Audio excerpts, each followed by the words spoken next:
Good morning 10th class. मैं आपको संस्कृत का लेसन 4 आज नहीं पढ़ा के पहले 5 पढ़ाऊँगी। 5 वाला लेसन है हमारा वाक्यले।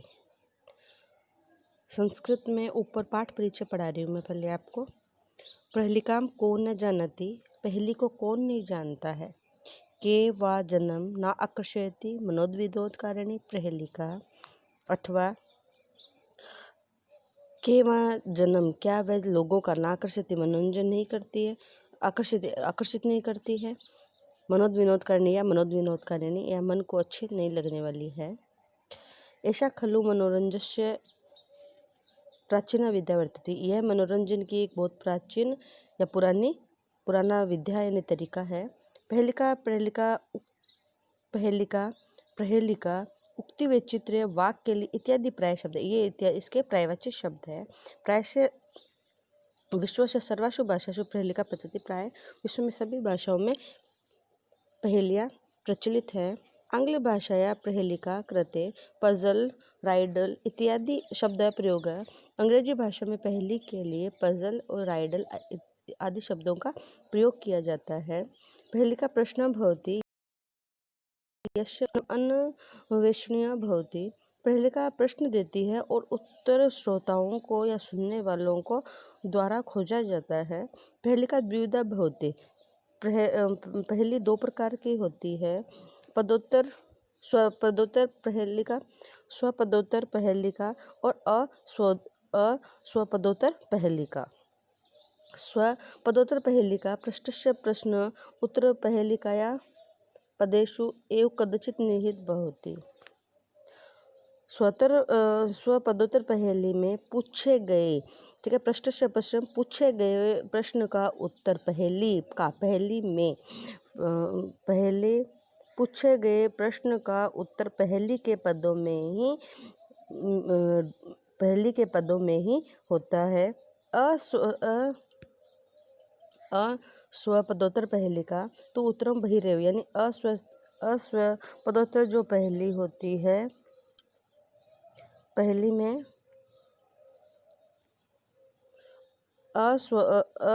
पदोत्तर जो पहेली होती है उसका उत्तर न तो निविष्टम ही, उसका जो उत्तर होता है वो उसमें निहित नहीं होता है, उसके पदों में नहीं होता है अर्थात, ठीक है।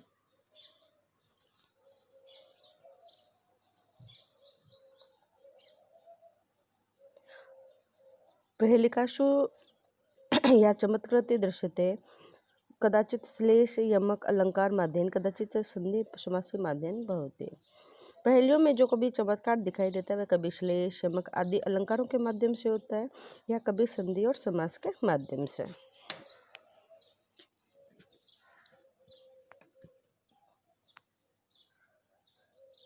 पहेलिका न केवल मनोविनोद कारिका, पहेलिका न केवल मनोरंजन करने वाली होती है बल्कि बौद्धिक व्यायाम साधिका, बल्कि मानसिक व्यायाम वाली भी होती है।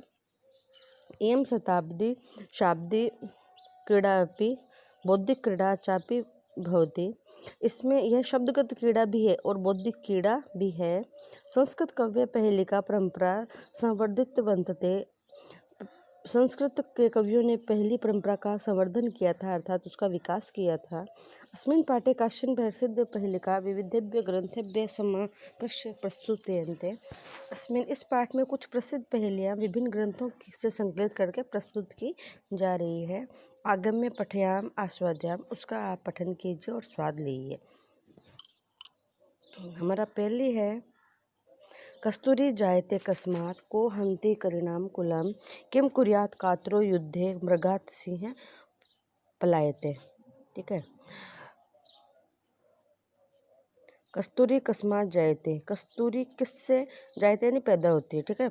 कस्तूरी किससे पैदा होती है। को हन्ति हरिणाम कुलम, हरिणाम कहते हैं हाथियों के, ठीक है, हाथियों के कुल को कौन मारता है, हंते ने मारना, ठीक है। कस्तूरी किससे पैदा होती है, हाथियों के कुल को कौन मारता है। कातर युद्धे किम कुर्यात, कायर युद्ध में क्या करता है ठीक है, कायर युद्ध में क्या करता है। इस पहली का देखिए आंसर इसमें दिया हुआ है, कस्तूरी जायते अकस्मात, कस्तूरी किससे पैदा होते हैं, इसमें आंसर दिया है मृगात सिंह पलायते, ठीक है। तो मृगात तो हो गया, कस्तूरी किम जायते का नहीं, जो कस्तूरी होती है वो मृग से मिलती है, ठीक है। उसके बाद है कोहंती कृणाम कुलम, यानी सेकंड नंबर पर मृगात के बाद दिया है सिंह, है ना। तो सिंह हाथियों के कुल को मारता है। किम कातरो युद्ध पर्यात, यानी कौन मतलब युद्ध कौन कायर युद्ध में क्या करता है, पलायते यानी भाग जाता है, ठीक है। अब सेकंड है हमारे भोजनांते च किम पेयम जयंत कश्य वे सुत कथम विष्णु पदम प्रोक्तम तस्य सकृष्य दुर्लभम। सेकंड है आपका ठीक है, भोजनांते किम पेयम, भोजन के अंत में क्या पीना चाहिए। जयंत कश्यप सुतय, जयंत किसके पुत्र थे, सुतय यानी पुत्र।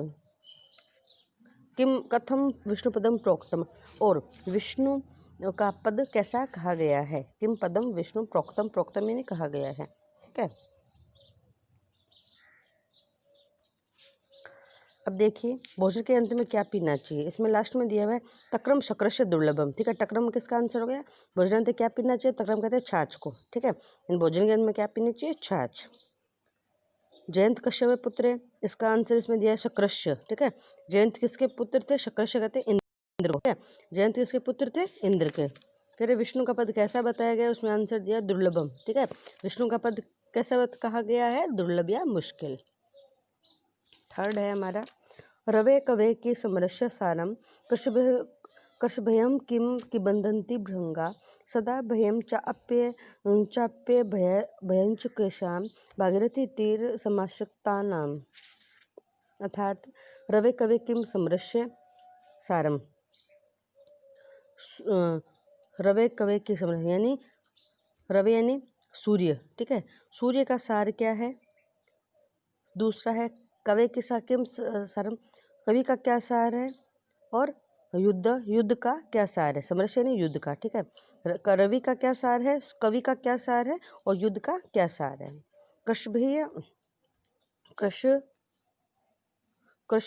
भीम किम अदंती भृंगा, ठीक है। खेती को कि अदंती भृंगा, अदंती कहते हैं खाते हैं, ठीक है। भृंगा यानी भंवरे, खेती को किससे बह है, ठीक है। कृष भयम किम अदंती भृंगा, यानी खेती को किससे भय है और भंवरे क्या खाते हैं। कृषि भयम किम, कृषि को किससे भय है, तो कि दंती भृंगा, भंवरे क्या खाते हैं। सदा भयम चाप्य कैशाम, किन को सदा भय रहता है, सदा भयम चाप्य भयस्य कैशाम, ठीक है। किन को सदा भय रहता है और कौन सदा निर्भय रहता है, ठीक है। इनका आंसर इसी के ही आपके नीचे दिया हुआ है, भागीरथी, भागीरथी, ठीक है। तो अब देखिए रवि का सार क्या है, भा यानी प्रकाश, ठीक है। कवि का सार क्या है, वाणी।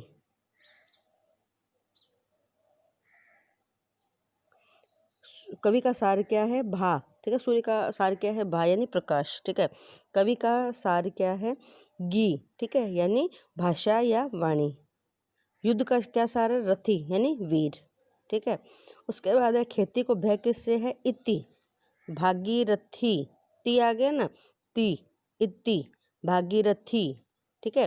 तो खेती को किससे भी है, इति, इति कहते हैं।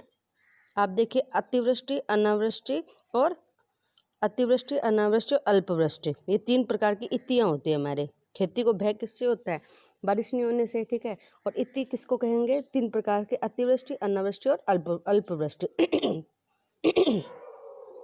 भंवरे क्या खाते हैं, रसम, ठीक है। भागीरथी तीर, ठीक है, तीर, भागीरथी तीर है, भागीरथी। फिर रस, रस आ गया ना, तो रस क्या हो गया, भंवरे क्या खाते हैं, रसम यानी पुष्प का रस। किनको सदा भय रहता है, ठीक है। किनको सदा भय रहता है, आश्रिता नाम, रस आश्रिता नाम, ठीक है, जो दूसरों के आश्रय में रहते हैं। और कौन सदा निर्भय रहते हैं, जो कि गंगा के किनारे बसने वाले होते हैं।